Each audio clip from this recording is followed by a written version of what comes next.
But the government, the theme, Nigeria at 60 together, what do we need to do to get it right? Could that be one of the factors? We'll find out as we go on to Mr. Tony Nadi, who is a legal practitioner. He's the co-convener of Movement for New Nigeria and Secretary General, Lower Nigeria Congress. Good morning, and thank you for joining us today. Thank you, Sir Billy. Well, so much different perspectives really about what we need to do to be together, to continue being together and strengthen our resolve to stay together. Yes, we did put out a poll, which we'll come to much later. But in light of this theme that we've got, Nigeria 60 together, what stands out for you in that particular theme if we need to at least all achieve and point to what we can call the Nigerian dream? Oh, well, I was just listening to the newspaper reports and all kinds of, all the things that have been happening in the last, in course of this week, even just this week alone. And we had the Vice President raise alarm, Yemi Osinbajo, raise alarm that the walls of Nigeria are cracked and that if nothing is done very urgently too, that the walls will come down, that the union might collapse on account of those cracks. And then we also saw people jump up from one section to condemn him for pointing out that crack. But the matter goes beyond the crack for us. It goes all the way. That crack, I sit here as a statesman, as one involved hands-on for 20 years plus, looking for solutions to these problems that are now prevalent and manifest everywhere. The cracks are coming from the foundation upon which we're building. The cracks didn't just happen overnight. The cracks came from the wrong foundation upon which we have insisted on building. And if we're discussing 60 years now, looking back at the fact that it was the election of independence that led to Awolowo being sent to prison, and the response to that leading to May 29, 1962 suspension of the constitution of the Western region of the time, leading further to the breakdown of law and order in Western region that became Wild Wild West, which was what the soldiers, Ademoyega, Njogwa and co, came in, young men who were just, looking out for their country. It was that commotion that they tried to come to arrest 6 years into independence. That was what became January 15 of 1966. And then the basic agreement for being in a union got truncated because we became a union because we were going to be a federation. We became a union because we were going to be a federation. The Sadona, we remember in 1953 when the motion for independence was moved, the northern delegation blocked it because they wanted more autonomy. They didn't want to be mixed up with people in such a manner that they would lose their identity, their culture, their control over their own affairs. And so the 8 points of demand that Sadona raised in rejecting that motion for independence in 1953 became the definition of the depth of autonomy which was acceptable to the North at the time to become part of the union that emerged in 1960. And so it was the collapse, it was the abandonment of that arrangement, which we call federalism, that became the reason for all of the other things that have now gone wrong. And I was just looking at the video of Senator Adeyeye's lamentations on the floor of the Senate. It is the constitution we have. I have a copy here too. The constitution that has emerged, the one that is on the table now, is the aggregation of all of the things that went wrong since this time, since the 60s, almost this last 55 years. So that's how we came. That's how we came to these cracks, building on that foundation that collapsed 6 years into our independence and refusing to listen to. But the thing about that is that, yes, in spite of all, yes, we've had several constitution drafting committees, different governments, 60s, 70s, yes, 90s, yes, and I mean, at least many of them headed by civilians. Yes. And they said that they had gone round the country. Yes. In fact, Justice Nikki Toby, when he headed, he said Nigerians opted for 1979 constitution. So many people they give the impression that, look, people had gone round, collated memorandum, and Nigerians opted for that 1979, which there isn't any fundamental difference between 99 and 79 anyway. Yeah. So where then lies the problem? Well, we've been, when you choose to deceive yourself, you begin to reap the kind of outcomes we have now. The problem, which they've been evading, trying to avoid, but they are now face to face with the consequences of that recklessness of refusing to diagnose what the problem is, just deciding to treat, like doctors who do diagnosis before prescription, before treatment. What we've been doing in all this attempt to go do it this way or that way is we've been avoiding the diagnosis, the correct diagnosis. The problem is that constitution making is not the business of government. And what has happened, government is like, I'm sure our people can relate with companies and their memo and articles. The memo and articles of the company is the exclusive responsibility of the owners of the company to submit themselves into the enterprise, into what becomes XYZ Limited. And what happened to Nigeria in 1966 was that the managers, because the government is in the position of hired management, the owners of the enterprise are the ones who could have been countries of their own if not for the Union of Nigeria. Let's get that straight. And the discussions that must be had, the process that will lead to having a constitution that can stand, is a discussion between those shareholders of that enterprise called Nigeria. And who are those shareholders? We back up from behind 1960 to see a Western region that had their constitution as at their own constitution emerged as at 1957. Then Eastern region followed right after. And then it was in 1959 that the Northern region came to where they had their own constitutions. There are like 3 countries negotiating how to form some kind of union, like Germany and Portugal and Spain discussing whether they could form European Union. That was the kind of arrangement that Nigeria, was agreed to be.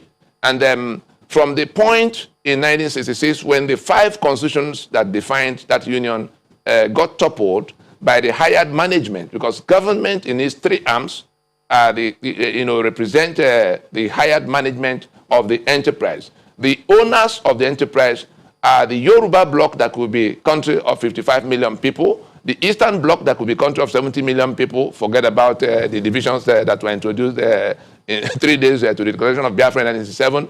Then Northern region, that could be country of its own. And so it was in refusing to recognize that that Nigeria ceased to be a federation from the point in 1966 that those 5 constitutions that defined the union up to that time, the federation up to that time, got jettisoned, and we had, we began to have, by decree, a centralized,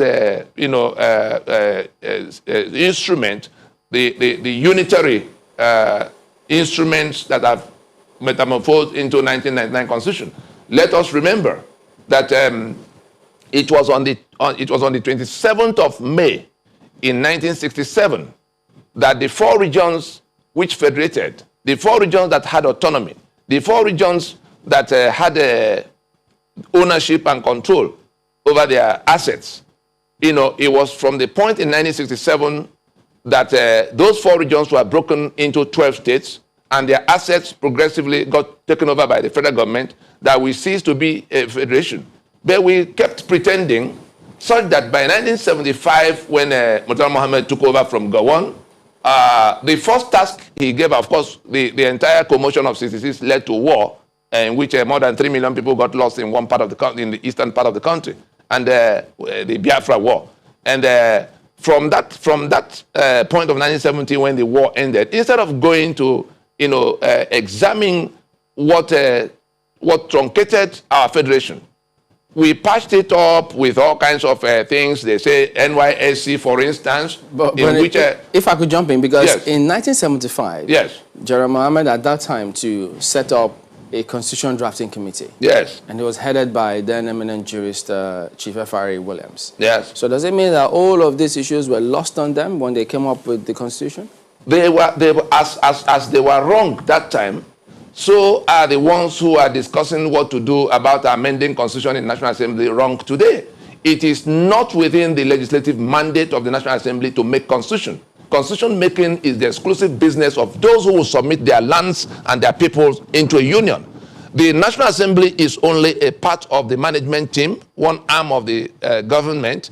And so by 1966, it was that management team that toppled the enterprise and removed the owners from the memo and articles of the enterprise, and now the federal government became the owner of everybody and everything progressively, to the point now where we have 68 items on the exclusive list, to the point now where even the matter of electing who will govern us is only an INEC in Abuja that will have to process everybody that will emerge, to the point now where we can secure ourselves, the matter of simple policing, to the point where all of the economic assets belong to the center.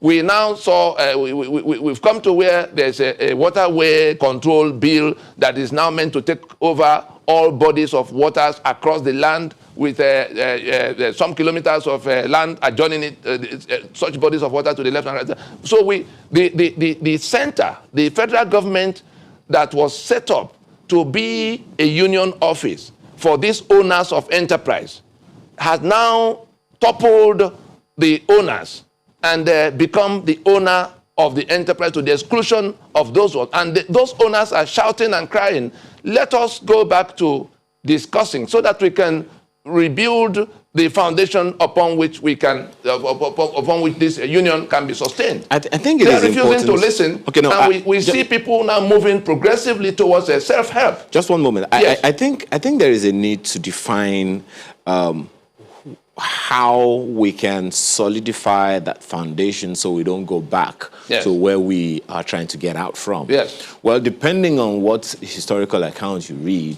Yes. some would also tell you that it was the politicians that after all the rockers that followed the First Republic, it was the politicians themselves that invited the military to come take over because they are not having it easy managing things themselves. So they wanted the military to come over. As a matter of fact, when the military came in to try to manage the unrest at the time, they just say, you know what, just go ahead, manage this thing for a while, we'll back off. And the military wanted to hand over to the people back, and they said no. So the point that I'm trying to make here is that First Republic had the parliamentary system of government, and which, as you said, these regions championing things. And economically, a number of people have said that economically, each of the blocks were doing quite well. The Granite Pyramids in the north, the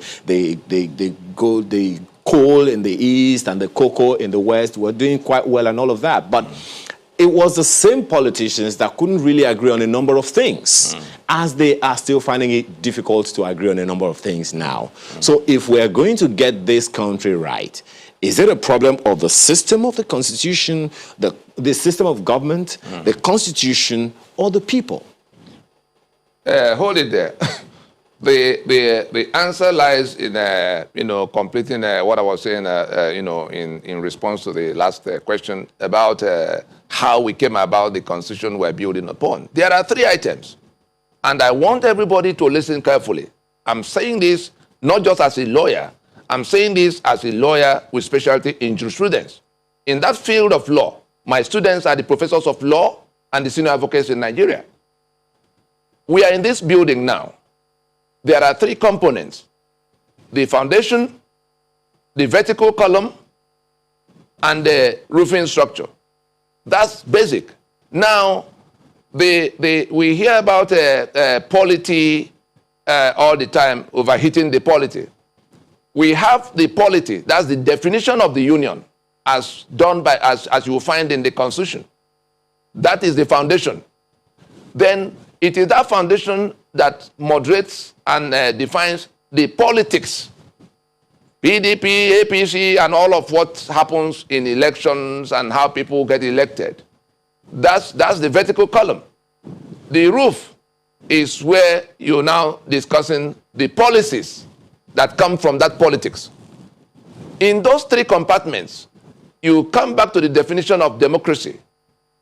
Government of the people means the foundation that the people, in exercise of their sovereignty, decide the ultimate rules, which you call the Constitution. By the people means having so decided, the politics that happens in the place is governed by that, that Constitution. And then the policies for the people is where the people begin to get benefits. But Nigeria's democracy, so-called democracy, does not pass any of these three legs of test. Back to the question of Chamberlain about 75. What happened in 75 was that Murtala Mohammed came in and basically gathered all of what they got by brigandage from the war to convert into constitutional instrument that will now be permanent. And he commissioned Rotimi Williams, who in turn brought in Ben Wabweze, and they crafted, according to the instruction of Murtala Mohammed and whoever worked with him, they crafted what became the draft that went to the Constituent Assembly in 1977, like building a house from the roof. Instead of getting the constituents to come to discuss the balance of what they could not agree on in Aburi, that was what was required at that point, to get back to being a federation, let everybody recommit. They drafted this and put before the Constituent Assembly. In fairness to the Constituent Assembly of 77, because by 76, Murtala Mohammed was already out, of, having been chucked out. The Constituent Assembly rejected most of they didn't accept the 12 states that had been created. It had become 19 as at the time. The Constituent Assembly did not accept presidential system because it will accumulate power in the manner we have seen, and all kinds of things that eventually made it to that country. It was Obasanjo on the 21st of September in 1978, having received the clean draft of what came from Constituent Assembly that would have taken us back to something better. 17 amendments. We are diagnosing how we got to where we are. If we don't get it, if we don't become honest about it and get to the root of the matter, this house will collapse on us. That's what Osinbajo was saying. If I could follow up on that, because yes. If that were the case, then there was another one. Let me just land so that we can know.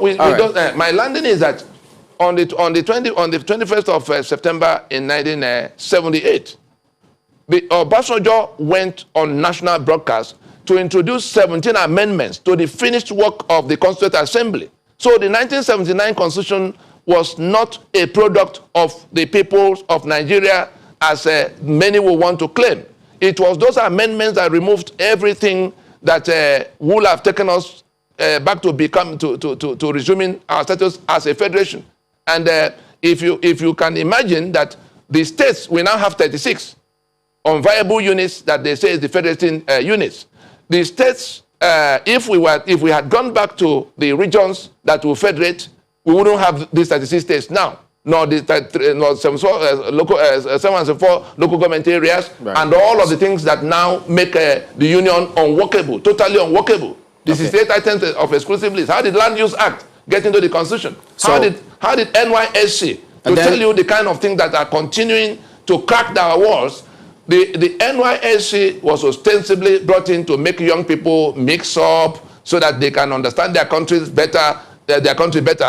But that's the front end. At the back end, the purpose of NYSC was to take the children of Port Harcourt, the children of Warri, the children of Lagos, to go and perish in Kauranamoda, in Biu, in Potiskum. If that was While the case, children of Sokoto and Kano and Maiduguri are sent to Port Harcourt to be retained in NNPC, to be retained in NPA. But that's how we came about that, and they put it inside the Constitution in such a manner that you can't change it. What about the fact that in 1995, yes, there was another committee headed by Justice Nikki Toby? Yes. So they went through the same process, asked questions of the same people, yeah, and then he said Nigerians said they prefer to settle for the 1979 Constitution. So the meeting is holding the meeting like all the pretenses. Obasanjo has had a conference. The other people, Jonathan called his own conference. The pretense is that the government is now the one to hand down constitution to the people. The meeting that will produce a constitution is between the Yoruba as people who can become country of their own, like we are hearing them say now, The eastern part, that could be Biafra or anything they call themselves as country of their own, those are the people quarreling. Those are the people you have to settle the terms of their relationship. That is what the Constitution does. The terms of coming together. Bola Ige even broke it down for us. He said that in all the demand for sovereign conference, it is to answer two questions. Are we prepared to continue as one union? If the answer is yes, and that's by referendum, should we then list the terms of that being in that union? That's the article, like the memo and the article. When you have a memo that is toppled, the memo is the company, creates the company. The article now lists all of how the owners of the company will relate. There are two different documents. All right. We'll come back to this in just a moment and get your concluding thoughts. Please stay with us.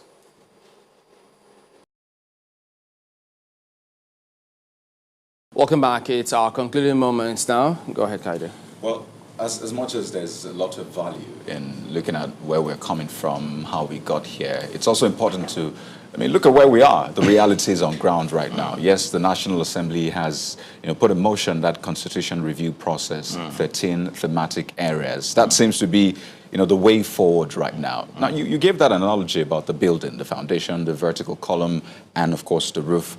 Some ask, where is the plan, the blueprint in all of this? So the challenge we have right now, is it a constitution thing? Can we ever get a perfect constitution? Or is it in the relationship between the foundation and the walls? I think the people and the managers, as it were. Where is our solution in all of this? Right. The matter is simple and straightforward. We have abandoned the foundation upon which we could have built, and we've been building on the wrong foundation. When you find yourself in that kind of a situation, you get back to, working the foundation and then building on it. Anything less than that, whatever you are doing, and which is what the Vice President is raising alarm about, is going to collapse on you. And in order to avoid that, like I said at the beginning, what the processes I've been involved in that came from a meeting of all, the PRONACO that we called in 2005, involving all the nationalities in the country, coming to decide how and whether and how they will carry on in that union, that came out with a product in which even our present president, Muhammad Buhari, was part of the Fulani delegation that came to that conference. We had all of those who were carrying arms against Nigeria at the time. We pleaded with them to put aside their guns. Asari, and his Niger Delta Volunteer Force, Gani Adams, and his OPC, those who were flying Biafran flags all over the place. The whole place was breaking down. And we said, look, let's not continue to wait indefinitely for the managers of this, our enterprise. Let the owners of the enterprise go into a discussion. And we came out with a draft that should have been able to take us back to, where we begin to build, but the government refused to come along. Today, looking at where we are, I can tell us authoritatively that unless we accept that our social contract is damaged, the Constitution is the social contract. What the LNC and the MNN alliance partners, the three blocks to the east, to the west, and to the middle belt, are coming together to present to the country at this time by way of what we call constitutional force majeure, to declare an emergency around this situation that's about to consume us, because blood is flowing all over the place. And if we pretend we do not realize that that danger can consume both we and the union, then we are just waiting to be consumed. And so it is to present Nigeria and all of those entrapped in it as at now, and a framework and an orderly process to ease itself out of the bind it finds itself under this unitarism, like South Africa did with apartheid constitution. It wasn't the parliament that went discussing. Those who sit in Abuja and tell us now that they are going to amend, they are committing treason against the rest of us, because our sovereignty has not been submitted to them on account of voting at the elections. Our sovereignty remains with us. But the National Assembly makes law according to Constitution. That's but the arrangement we have, pardon me, the arrangement we have is representation, basically saying that one person represents a group of people. Yes. So the voice of that group is heard from that one person. So in terms of the National Assembly instituting that process, isn't it the voice of the people that should prevail through the representatives? No, their mandate, that's what I'm trying to explain. The mandate of the National Assembly, we did not submit our sovereignty to them to take away and do as they like. We only mandated them for the 4 years to go and be in the management team of that company, you know, to make laws according to the constitution we already made, according to the memo and article. They've departed from the memo and article. Everybody who comes forward to swear to defend and uphold this constitution of 99 is telling the rest of us that he will prefer us to remain the slaves we are. He will prefer us to be killed the way we are being killed in the Middle Belt and elsewhere. Sorry, let me get this clear. Are you implying that the representatives are not representing the people? That's one thing. Are you saying that there's a restriction in terms of the constitution they're operating in? No, their mandate, like the analogy I gave about the company, the owners, and their memo and articles, is not the hired management of a company that will go to write memo and article. That is what has been going on since 1967. The management we hired have become the owners of our enterprise. And we're saying that we have to move on to how the owners of the enterprise will sit down and work out whether they want to continue, and that's by referendum. Speaking about the how. Yes. So, okay, that point which you just made. Yes. So what if that clause is provided for in our laws? Will that address the challenges? Let me tell you what will have to change. The preamble to the Constitution that claims that we, the people, have solemnly resolved to live together as one indivisible union, that is the biggest complaint that has to be resolved, and is not in the place of National Assembly to resolve it. It's the constituents, the Yoruba that now say they want to leave the union, the Biafran people that say they want to leave the union, and the Middle Belt that say they don't want to have anything to do with their next neighbors. Those are the ones who should be discussing whether they want to recommit, and it is by referendum. Again, I go to that. You've talked about the referendum. Yes. Ultimately, there still has to be representation at some point, right? Yes. So it must be a body with constituent powers, not the National Assembly. Is usurping our sovereignty by pretending they are the ones who now have to decide for us. The mandate to decide constitution is not part of the legislative mandate when you vote an election to go and be represented. There is the constitution, there is the law. The constitution is the mold from which laws are made. We have had such conversations in the past. Yes. We have had sovereign national conferences, we had constitutional conferences, and we are still where we are. Because the system have been lying to itself. Which sovereign conference have we had after Aburi? After Aburi, we've not had any sovereign conference. It was in Aburi that there was a sovereign, the last sovereign conference was in Aburi. The only other attempt was in Pronaco, where everybody came, but the government refused to come along. Obasanjo actually went on air to say that we were committing treason if we called a meeting of the owners of the enterprise. One moment, which goes back to the question I asked the other time about whether it's a problem of the constitution, which you have responded to, or the system of government we are running, because we still have to operate through a system of government. It is the constitution. People themselves. No. It is the constitution. One controls the other.